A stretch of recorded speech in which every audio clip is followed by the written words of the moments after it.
I promised my speakeasy coach that this wouldn't be like a string of obscenities, but she also was like, be authentic, so I don't know what the fuck I'm supposed to do.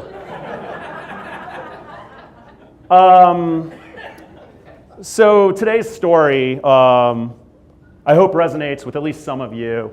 I'm willing to bet a lot of you have lost someone in your life, maybe even someone your age. Somebody that left a pretty powerful impact on you. It's something you will never forget. I think for me, it's really easy to bury those stories and those feelings, but I feel like I'm doing a disservice to those who passed, and also to myself, because you lose out an opportunity, hopefully, to get one final gift from the people, from the departed, and that's inspiration. So I want to share two inspirational stories from my past. And the first one's called Captain Cheese. So many years ago, maybe about 12 years ago, a friend of mine, Rob, who's somewhere in this audience, thanks Rob, heard a really, really tragic story. A 9-year-old boy named Keegan had developed an inoperable brain tumor. He was a student, well known in his class, and from what I understood, he was a lot like me. He wanted to be a comic book artist when he grew up, and he had this creation called Captain Cheese. Now, I don't have time, because I only have 8 minutes, to go through all the plot points of Captain Cheese, but I'm happy to send it to you. It's better than Batman v Superman. But it really was insight into his creativity and where this child was going in life. And Rob came up with a great idea. I was like, why don't we take Captain Cheese, which at that time was just pencil sketches, and ink it and put it together and bind it and put it into a comic book so he has something to do while he's doing chemotherapy, those long hours. Like, what would a kid enjoy more? And he did, and he loved it. And the last piece is Rob asked me to illustrate the cover. And at the time, I had maybe some mediocre illustration skills, so I came up with this. It was inspired by his art. And he bound it together and gave it to Keegan. And from what I understand, he was really happy with it. And he really took it seriously. As I go back through the slides, you can see that not an inch of this was missing color. And Keegan wanted to meet me on his 10th birthday. So, and to be perfectly honest, I was petrified. I was having a hard time summoning the strength at that age to face a dying child eye to eye. But I went, and I met Keegan, and it kind of blew my mind. This kid was so happy.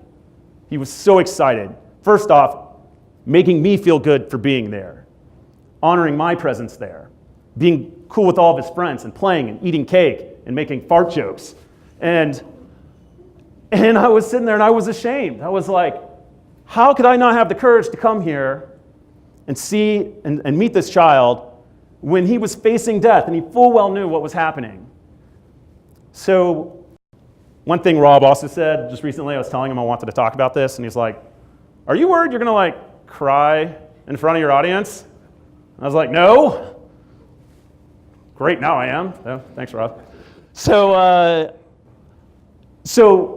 without a doubt, when I saw how happy and how positive and how encouraging this kid was, it transformed how I felt about my own issues. And I thought, you know what, I don't have the right to be upset about anything else in my future. There is always a reason to be positive, and there's always a reason to be a role model for others. That's kind of what Captain Cheese is all about, I like to think. So Keegan, unfortunately, he did pass away shortly afterwards, and he asked to be buried with his comic book. And I thought that was kind of a beautiful thing. And also I'm like, shit, I mean, what do I want to be buried with? You know, what am I going to be most proud of when my time comes? So my second story, I'm just titling it here. We have a good thing going here. There's the second part. Does anybody know who this man is? Anybody here? Yeah, a lot of people in Atlanta do. This man's named Jeff Hayes. He was one of the first CrossFit gym owners in America, located here, and became one of the biggest CrossFit affiliates. And we met early on. We started our business about the same time. So we talked about business a lot. But a huge distinction between me and Jeff is he was fighting cancer throughout his entire career.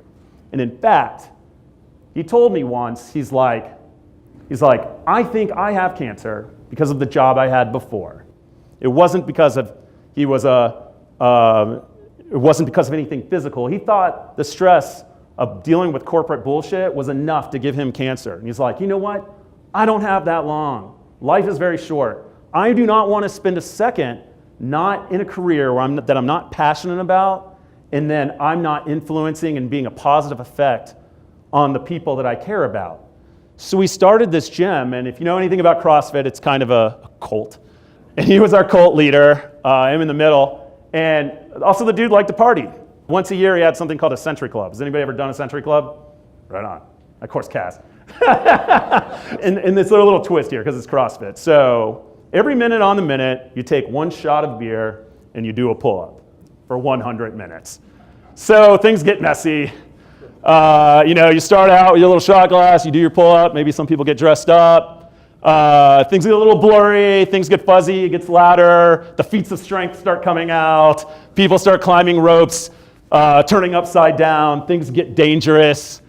At the summary of this event, Jeff's clearly realized he's made an insurance nightmare.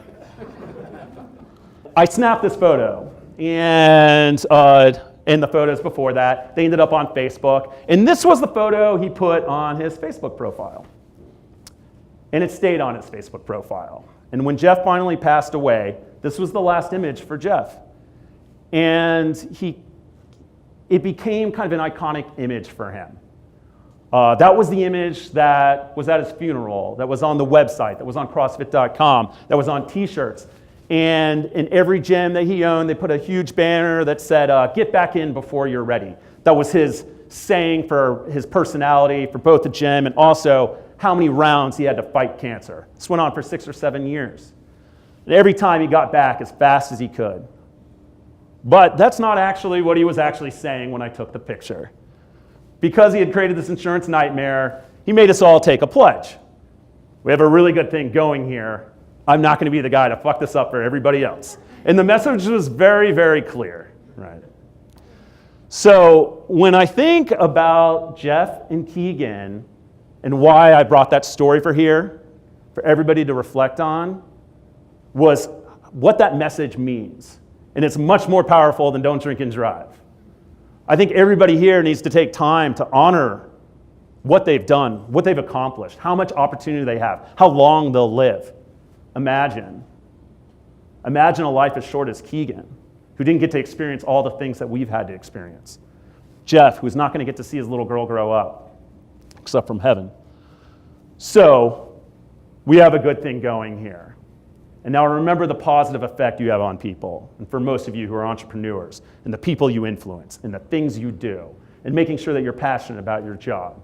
Don't be the person that fucks it up for everybody else. So I'd like everybody, if you would, raise your right hand and repeat after me. We've got a good thing going here. And I am not going to be the guy who fucks this up for everybody else. All right, thank you very much.